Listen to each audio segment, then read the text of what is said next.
잠시 후 여러분은 중동을 뒤흔든 이란과 이스라엘의 깊은 갈등을 그 뿌리에서 오늘날 전쟁 수준의 충돌에 이르기까지 모두 이해하게 될 것입니다. 자, 이제 로빈의 기록을 시작하겠습니다.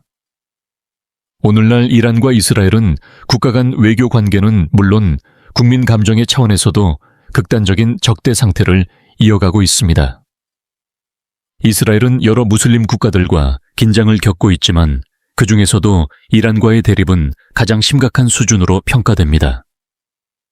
남북한 관계조차 이들과 비교하면 상대적으로 온건해 보일 정도입니다. 흔히 이스라엘의 적으로 거론되는 팔레스타인은 국제사회의 지원을 받는 빈국으로 군사적으로는 이스라엘에 큰 위협이 되지 않습니다. 그러나 이란은 오랜 서방 제재 속에서도 세계 20위 위권의 경제 규모를 유지하며 중동에서 손꼽히는 군사 강국으로 자리하고 있습니다. 오늘날 이란은 이스라엘이 직면한 가장 현실적인 안보 위협으로 간주됩니다. 이란은 하마스, 헤즈볼라 후티 등 이른바 저항의 축 무장 세력에 군수 물자와 자금을 지원하고 있으며 이들 세력은 실제로 이스라엘을 향해 무력 공격을 감행하고 있습니다. 단순한 대리전을 넘어 이란은 시리아와 이라크 내전에 직접 개입하며 국경 인근에 군사 거점을 구축해 이스라엘과의 접점을 넓혀왔습니다. 이에 맞서 이스라엘은 해당 거점을 공습하며 사실상 제한적 전쟁 상태에 놓여 있는 상황입니다. 이러한 충돌은 국민 간 이동에도 영향을 미쳤습니다. 이스라엘 여권 소지자나 이스라엘 입국 도장이 찍힌 외국 여권 소지자는 이란에 입국할 수 없으며 이란 국적자 또한 이스라엘은 물론 팔레스타인 자체 지역에도 입국이 금지되어 있습니다. 결론적으로 이란과 이스라엘의 적대 관계는 중동 내 다른 경쟁 구도보다 훨씬 심각한 수준에 이르렀습니다. 예컨대 이란과 사우디아라비아는 종파적 차이와 지정학적 갈등에도 불구하고 같은 이슬람 문명권이라는 공통 기반을 통해 외교를 복원하려는 움직임을 보이고 있습니다. 하지만 이란은 이스라엘을 국가로 인정하지 않으며 양국이 화해하거나 국교를 정상화할 가능성은 사실상 없다고 평가됩니다. 이란과 이스라엘이 처음부터 서로를 적으로 규정했던 것은 아닙니다. 두 나라의 인연은 고대 페르시아 제국 시기까지 거슬러 올라갑니다. 아케메네스 왕조의 키루스, 이 세, 즉 고레스 대왕은 바빌론의 포로로 끌려갔던 유대인들을 해방시킨 인물로 알려져 있습니다. 그의 고레스 칙령은 성경에도 기록되어 있을 만큼 상징적인 사건이었습니다. 이 시기 유대인들은 예루살렘 성전과 성벽을 재건할 수 있었고 이후 페르시아 제국 안에서 비교적 우호적인 대우를 받으며 살아갈 수 있었습니다. 7세기 코사사 왕조 페레우시아는 동로마 제국을 압박하며 유대 지역까지 진출하였고 당시 박해를 겪던 유대인들은 페르시아 군대를 활용하기도 했습니다. 그러나 해당 지역은 곧 동롬에 의해 다시 점령되었고 이후 제국 질서가 변화하면서 양측은 모두 이슬람 문화권 안으로 편입되었습니다. 시간이 흘러 20세기 중반 팔라비 왕조 아래에서 이란과 이스라엘의 관계는 다시 가까워졌습니다. 팔라비 2세는 급진적인 세속화와 친서방 노선을 추진했고 이란은 터키에 이어 두 번째로 이스라엘을 국가로 승인하며 공식 외교 관계를 맺었습니다. 테헤란에는 이스라엘 대사관이 설치되었고 양국은 전략적 동반자 관계로 발전해 나갔습니다. 중동 전쟁이 이어지던 시기 이란은 물밑에서 이스라엘을 지원하였고 이스라엘은 에일라트를 통해 이란산 석유를 안정적으로 도입했습니다. 이란은 미국과 함께 이스라엘의 주요 우방으로 자리 잡았으며 두 나라는 군사기술 분야에서도 긴밀히 협력했습니다. 미사일과 탄도미사일 개발과 같은 민감한 영역에서도 협력이 이루어졌습니다. 이스라엘의 국적 항공사 에랄은 텔아비브와 테헤란을 잇는 직항 노선을 운항했고 테헤란 현지에 지사를 두기도 했습니다. 이 시기 이란 내 유대인 사회 역시 경제적으로 성장하며 비교적 안정된 환경 속에서 삶을 이어갈 수 있었습니다. 한때 전략적 협력 관계를 유지하던 이란과 이스라엘은 1979년 이슬람 혁명을 기점으로 급격한 전환점을 맞았습니다. 혁명 이후 권력을 장악한 아야톨라 호메이니는 미국을 큰 사탄 이스라엘을 작은 사탄으로 규정하며 양국 간 외교 관계를 전면 단절했습니다. 그 순간부터 두 나라는 오늘날까지 이어지는 구조적인 적대 관계로 들어섰습니다. 이슬람 혁명 직후 테헤란 주재 이스라엘 대사관은 철수되었고 해당 건물은 팔레스타인 해방기구에 넘겨져 팔레스타인 대표부로 사용되었습니다. 이는 단순한 외교 조치가 아니라 이란이 국제사회를 향해 이스라엘과의 단절 의지를 분명히 선언한 상징적 사건이었습니다. 그러나 역사는 종종 예상 밖의 장면을 보여줍니다. 1980년 발발한 이란-이라크 전쟁 당시 국제사회에서 고립된 이란은 오히려 이스라엘로부터 비공식적인 군사 지원을 받게 되었습니다. 당시 이란은 미국은 물론 소련과 중국 등 주요 강대국으로부터도 외면받고 있었고 이스라엘은 사담 후세인의 이라크를 이란보다 더 직접적인 위협으로 인식하고 있었습니다. 이러한 전략적 판단 아래 이스라엘은 무기와 각종 군수 물자를 이란에 공급하였고 그 결과 이란은 당시 중동의 군사 강국이던 이라크에 맞서 방어를 이어갈 수 있었습니다. 이는 이념보다 안보를 우선한 선택이었습니다. 그러나 전쟁이 끝난 이후 이란은 이스라엘로부터 어떤 지원도 받은 적이 없다고 부인하며 다시 철저한 적대 노선으로 돌아섰습니다. 오늘날 이란과 이스라엘의 대립은 지리적, 문화적 측면에서 다소 이례적인 구조를 보입니다. 양국 사이에는 시리아, 이라크, 요르단 등이 위치해 있어 물리적 거리 또한 상당합니다. 이란이 지원하는 팔레스타인 무장 세력은 아랍계 순위파 중심이지만 이란은 시아파 국가입니다. 그럼에도 불구하고 레바논의 헤즈볼라와 같은 시아파 무장 조직은 이란의 핵심 대리 세력으로 기능하며 이스라엘과의 갈등에서 중요한 역할을 수행하고 있습니다. 이처럼 이란의 반이스라엘 정책은 단순한 종교적 대립을 넘어 종파 지정학 이념이 복합적으로 얽힌 전략적 선택이라 할 수 있습니다. 특히 이란 이슬람 공화국은 신정체제를 토대로 운영되는 국가로서 내부 결속을 유지하기 위해 외부에 상징적 적을 설정해 왔습니다. 이 구도 속에서 이스라엘은 체제의 결속과 정치적 정당성을 강화하는 대상이 되었고 결과적으로 이스라엘과의 적대 관계는 국내 정치적으로 활용되는 구조를 형성하였습니다. 말하자면 양측은 서로를 부정하면서도 동시에 존재를 통해 긴장을 유지하는 적대적 공생관계에 놓이게 된 것입니다. 이스라엘 또한 오랜 기간 아랍권 국가들과 긴장 상태를 이어왔습니다. 그러나 오늘날 이스라엘이 가장 경계하는 국가는 이란입니다. 그 배경에는 단순한 종교나 이념을 넘어 4차 중동 전쟁 이후 미국의 전략적 개입이 자리하고 있습니다. 1973년 4차 중동 전쟁 이후 미국은 이집트와 이스라엘 간 화해를 중재하며 그 대가로 막대한 군사 원조와 경제 지원을 약속했습니다. 이 조치로 인해 이집트는 이스라엘과 평화 조약을 체결하였고 중동의 군사 구도는 크게 재편되었습니다. 같은 시기 이란은 1979년 이슬람 혁명을 통해 반미 노선으로 전환하며 미국의 지원을 기대하기 어려운 외교적 고립 상태에 들어섰습니다. 이란은 이스라엘과 우호 관계를 맺는다 하더라도 실질적으로 얻을 수 있는 이익이 거의 없었습니다.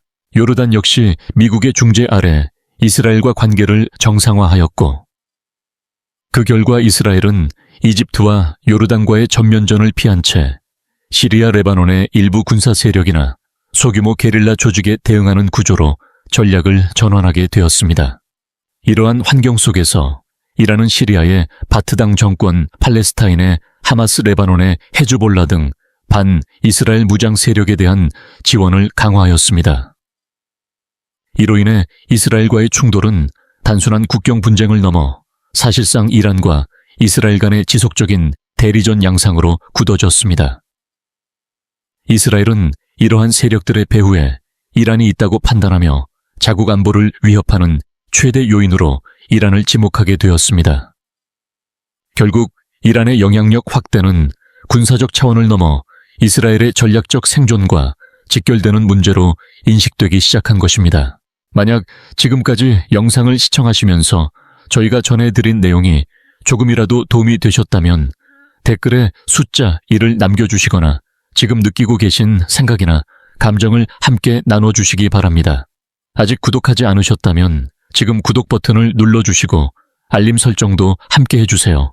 여러분의 응원은 저희 역사의 흐름이 더 의미 있고 깊이 있는 콘텐츠를 계속 만들어갈 수 있는 가장 큰 힘이 됩니다. 이제 다시 이야기로 돌아가 보겠습니다.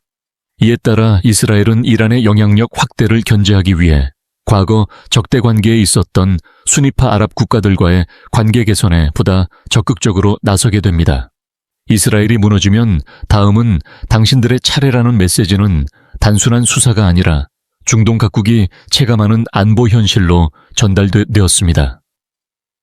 이는 이란의 지역 확장 전략이 특정 국가에만 국한되지 않는다는 인식을 확산시키며 이란에 대한 경계심을 한층 강화하는 계기가 되었습니다. 특히 사우디아라비아를 비롯한 여러 수니파 국가들은 더 이상 이스라엘을 이념적으로만 보지 않게 되었고 공동의 위협에 대응하기 위한 안보 협력의 필요성을 전략적으로 계산하기 시작했습니다. 최근에는 사우디가 이스라엘과의 정보 공유 및 안보 협력 가능성까지 검토하는 단계에 이르렀습니다. 이처럼 이란과 이스라엘의 갈등은 단순한 양국 간 충돌을 넘어 중동 전역의 외교 지형과 세력 균형을 재편하는 요인으로 작용하고 있습니다. 이스라엘은 걸프 지역의 수니파 왕정 국가들을 향해 보다 명확한 메시지를 던지고 있습니다. 우리는 시아파의 공세를 막는 방패다. 우리가 무너지면 다음 목표는 당신들이다. 이 구도 속에서 이스라엘은 사우디아라비아 아랍에미리트 등과 안보 협력을 강화하고 있으며 튀르키예와 아제르바이잔처럼 세속주의 성향이 강한 이슬람 국가들과도 전략적 연대를 확대해 가고 있습니다. 이는 단순한 외교 접촉이 아니라 이란을 중심으로 형성되는 세력권을 견제하기 위한 구조적 대응이라 할 수 있습니다. 특히 아제르바이잔은 이스라엘 외교에서 점점 더 중요한 위치를 차지하고 있습니다. 2020년 아르메니아 아제르바이잔 전쟁 당시 유럽과 미국이 아제르바이잔을 비판했음에도 이스라엘은 공개적으로 아제르바이잔을 지지하며 미국 정계에까지 로비 활동을 전개했습니다. 이는 단순한 외교적 연대가 아니라 이란과 국경을 맞대고 있는 국가와의 협력을 통해 전략적 완충지대를 확보하려는 계산이 반영된 선택이었습니다. 다시 말해 아제르바이잔은 이스라엘에게 있어 대이란 견제의 전진 기지로서 의미를 갖습니다. 지리적으로 보면 이란과 이스라엘 사이에는 시리아, 이라크, 요르단이 위치해 있습니다. 그러나 시리아와 이라크의 내전은 오히려 이란에게 영향력을 확장할 수 있는 기회로 작용했습니다. 이란은 두 나라의 시아파 민병대에 무기와 자금을 지원하며 내정에 깊숙이 개입했고 이를 통해 사실상 정치적 군사적 영향권을 확대하려는 시도를 이어갔습니다. 이스라엘의 입장에서 이라크마저 친일한 성향으로 기울게 된다면 자국을 둘러싼 이란의 포위망이 완성되는 구조가 됩니다. 이는 단순한 국경 문제를 넘어 전략적 고립의 가능성을 의미합니다. 이러한 위기감 속에서 이스라엘은 시리아와 레바논 내 이란 관련 군사 거점을 반복적으로 공습하고 있습니다. 이는 단순한 무력 시위나 보복 차원이 아니라 이란의 군사적 전진 배치를 사전에 차단하려는 예방적 전략으로 해석됩니다. 다시 말해 이스라엘은 위협이 현실화되기 전에 통제하려는 선제적 대응 방식을 선택하고 있는 것입니다. 그러나 이스라엘이 가장 민감하게 반응하는 사안은 단연 이란의 핵무기 개발 문제입니다. 이는 단순한 군사 기술의 문제가 아니라 국가 존립과 직결된 위협으로 인식되고 있습니다. 이란은 과거 이라크가 핵시설을 공습당했던 사례를 면밀히 분석한 뒤 전국 곳곳에 위장시설과 지하벙커를 구축하며 외부 감시를 회피하는 전략을 취해왔습니다. 인공위성으로 식별하기 어려운 구조를 설계하고 실제 핵 관련 설비와 모형 시설을 혼재시키는 방식으로 정보 수집을 혼란스럽게 만드는 전술을 구사하고 있습니다. 이는 공격 이전에 정확한 목표를 특정하는 것 자체를 어렵게 만드는 전략입니다. 이스라엘은 주기적으로 위성 사진을 공개하며 국제사회에 경고 메시지를 발신하고 있지만 해당 시설이 실제 핵 개발과 직결된 곳인지 아니면 기만용 설비인지조차 명확히 구분하기 어려운 상황입니다. 더구나 이란은 이라크보다 3배 이상 넓은 국토를 보유하고 있고 핵 관련 시설이 산악 지형과 지하 공간에 분산 배치되어 있어 군사적 타격의 효율성은 크게 떨어질 수밖에 없습니다. 설령 공습을 감행하더라도 성공을 장담하기 어려우며 군사적 부담뿐 아니라 국제사회의 반발과 외교적 파장 또한 상당할 것으로 예상됩니다. 이는 단기간의 작전으로 해결될 사안이 아니라는 점을 시사합니다. 이란 역시 이러한 가능성을 염두에 두고 방어 체계를 단계적으로 강화해 왔습니다. 러시아로부터 S-300 지대공 미사일을 도입하여 자국 핵시설을 겨냥한 공습을 차단할 수 있는 다층적 대공 방어망을 구축한 것입니다. 이는 단순한 무기 도입을 넘어 이란의 핵시설이 국제 분쟁의 핵심 표적이 되고 있음을 전제로 한 대비 조치라 할 수 있습니다. 이스라엘은 이에 강하게 항의했지만 러시아는 오히려 이스라엘 역시 조지아의 무기를 수출한 전례를 언급하며 반박했습니다. 러시아는 시리아와 이란 등 미국과 대립 구도에 놓인 국가들의 자국 무기를 공급함으로써 중동에서의 전략적 영향력을 확대하고 있습니다. 이는 단지 무기 거래를 넘어 세력 균형에 직접적인 영향을 미치는 행보입니다. 결과적으로 핵 문제는 이란과 이스라엘만의 갈등을 넘어서 미국과 러시아를 비롯한 강대국의 이해관계가 교차하는 복합적 사안으로 확대되고 있습니다. 중동의 핵 문제는 이제 지역 분쟁을 넘어 국제 질서의 문제로 연결되고 있는 셈입니다. 이에 따라 이스라엘은 대응 전략의 일환으로 이란과 국경을 맞댄 아제르바이잔과의 협력을 한층 강화하고 있습니다. 이는 단순한 외교적 접근을 넘어 지리적 이점을 활용한 안보 전략의 확장이라 할 수 있습니다. 이스라엘은 아제르바이잔 군에 무기와 군사기술을 제공하는 대신 아제르바이잔 영토 내 공군 기지를 임대받았습니다. 해당 기지에는 이스라엘의 정찰 드론과 무인기가 배치되어 있으며 이는 필요시 이란의 핵시설을 정밀 타격할 수 있는 전진기지로 기능하는 것으로 평가됩니다. 단순한 군사협력이 아니라 이란을 견제하기 위한 구조적 포석인 셈입니다. 한편 이란이 이스라엘을 압박하기 위해 지원하는 대표적 세력으로는 레바논의 시아파 무장조직 헤즈볼라, 시리아의 바트주의 알라위파 정권, 그리고 팔레스타인의 하마스와 팔레스타인 이슬람 지하드 등이 있습니다.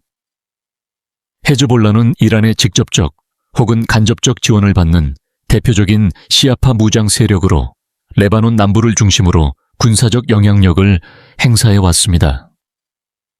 시리아의 아사드 정권 역시 시아파 계열인 알라위파 출신으로 이란과 군사 정치적으로 긴밀한 동맹 관계를 유지하고 있습니다. 하마스는 수니파 무장 조직이지만 주류 수니파 국가들과의 이념적 갈등과 외교적 거리감으로 인해 제한적인 지원만을 받아왔습니다. 이러한 상황 속에서 시아파 국가인 이란과 전략적 협력을 맺게 되었고, 이는 종파 구도를 넘어선 이해관계의 결합을 보여줍니다. 팔레스타인 이슬람 지하드는 하마스보다 더 강경한 노선을 취하는 수니파 무장 조직으로 이란의 군사적, 재정적 지원에 상당 부분 의존하고 있는 것으로 알려져 있습니다. 이에 맞서 이스라엘 역시 이란 내부의 반체제 세력과 접촉하고 있는 것으로 전해집니다. 대표적인 사례로는 이란 신정체제에 반대하는 인민무자헤딘 쿠르드계 무장조직인 쿠르디스탄 자유생명당, 그리고 이란 남동부 발루치 지역에서 활동하는 발루치스탄 해방군 등이 거론됩니다. 이들 조직은 이스라엘 정보기관 모사드와 미국의 CIA로부터 작전 지원과 자금을 제공받고 있다는 분석이 제기되어 왔습니다. 특히 인민 무자히딘은 과거 이란 내 좌파 혁명 세력 출신으로 구성되어 있어 이란 정부의 감시를 피해 활동하기에 비교적 유리한 구조를 갖추고 있습니다.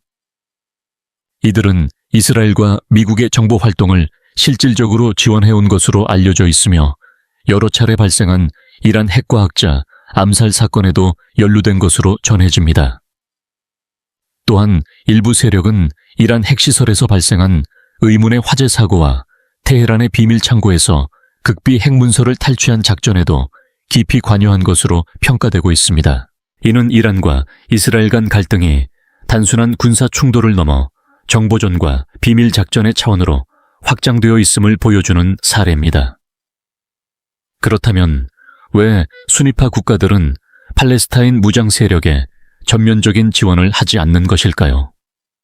그 배경에는 단순한 종교적 연대만으로 설명하기 어려운 복잡한 지정학적 이해관계가 자리하고 있습니다.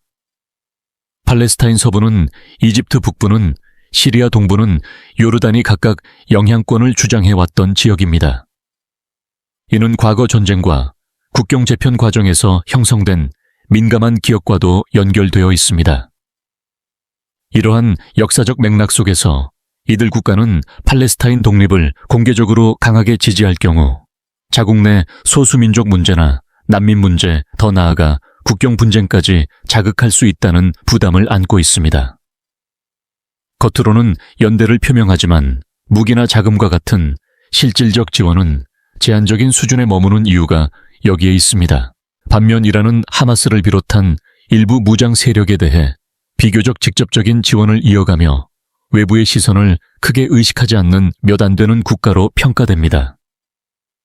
이는 국제적 비난을 감수하더라도 전략적 이익을 우선시하겠다는 계산이 반영된 선택으로 볼 수 있습니다.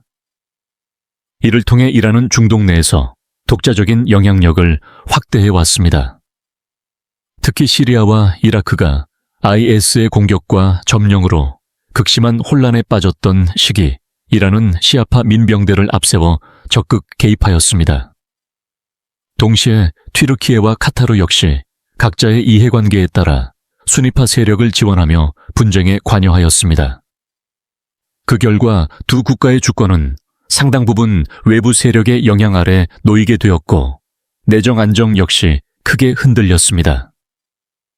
이러한 과정을 거치며 이란은 이른바 시아파 벨트를 강화하고 중동의 순위파 중심 질서의 균열을 만들어 왔습니다. 이는 단순한 군사 동맹의 확대가 아니라 이념과 종파를 축으로 한 세력 재편에 가까운 움직임이었습니다. 같은 시기 걸프 지역의 순위파 왕정 국가들은 IS 사태에 대한 적극적 개입을 주저했고 오히려 예멘 내전에서는 뚜렷한 성과 없이 소모전을 이어가게 되었습니다. 그 결과 중동의 종파 구도는 점차 시아파 쪽으로 기울어졌다는 평가가 나옵니다. 전문가들에 따르면 당시 중동에서 시아파 세력의 비율은 약 10% 이상 확대되었으며 이는 이란의 전략이 단순한 군사 개입을 넘어 종파 지형 자체를 재구성하는 수준에 이르렀음을 보여주는 지표로 해석되고 있습니다. 국제 여론 역시 이란에 대해 우호적이라고 보기는 어렵습니다. 퓨 리서치 센터의 조사 결과에 따르면 전 세계에서 이란을 가장 부정적으로 인식하는 국가는 이스라엘로 나타났습니다. 응답자의 무려 92%가 이란에 대해 비우호적인 평가를 내렸습니다. 이는 단순한 외교적 긴장을 넘어 오랜 갈등의 축적이 국민 감정 속에 깊이 자리하고 있음을 보여주는 수치입니다. 아랍권 국가들 또한 상황은 크게 다르지 않습니다. 이집트에서는 78%, 요르단에서는 81%가 이란을 부정적으로 바라보고 있으며 이는 일부 조사에서 미국에 대한 비호감도보다도 높은 수치로 집계되었습니다. 역사적으로 아랍권 내부의 종파 갈등과 지역 패권 경쟁이 겹쳐 있는 상황을 감안하면 이러한 인식은 단순한 여론의 문제가 아니라 구조적 긴장의 반영이라고 할 수 있습니다. 결국 이란의 종파 중심 외교 노선은 중동 내부에서도 스스로 외교적 고립을 심화시키는 결과를 낳고 있다는 분석이 제기됩니다. 그럼에도 불구하고 이란은 대외적으로 강경한 태도를 유지하고 있습니다. 3월에는 탄도미사일 시험 발사를 단행하며 미사일 외벽에 이스라엘을 쓸어버려야 한다는 문구를 새겨 넣었습니다. 이는 단순한 군사훈련이 아니라 정치적 메시지를 동반한 행보로 해석됩니다. 또한 이란 공군 사령관은 공식 석상에서 탄도미사일의 목표가 이스라엘이라고 공개적으로 발언하며 긴장을 한층 끌어올렸습니다. 발언의 수위는 단순한 경고를 넘어 상징적 선언에 가까웠습니다. 이 같은 행보는 이스라엘뿐 아니라 미국까지 자극하였습니다. 미국 정부는 이란에 대해 강한 경고 메시지를 보내며 상황을 예의주시하고 있습니다. 이는 핵 문제와 제재 체제, 그리고 중동 내 미군 주둔 문제와도 직결되는 사안이기 때문입니다. 이로써 중동은 더 이상 단순한 종파 갈등의 무대가 아니라 그림자 전쟁과 정보전 무장 대리전, 그리고 외교적 고립이 동시에 전개되는 복합적 전장으로 변화하고 있습니다. 갈등의 층위는 점점 더 다층적으로 얽혀가고 있습니다. 다음 편에서는 이란과 이스라엘이 이러한 대리전을 어떻게 수면 위로 끌어올리고 있는지, 그리고 그 전장이 어디까지 확장되고 있는지를 함께 살펴보겠습니다. 여기까지 역사의 흐름이었습니다.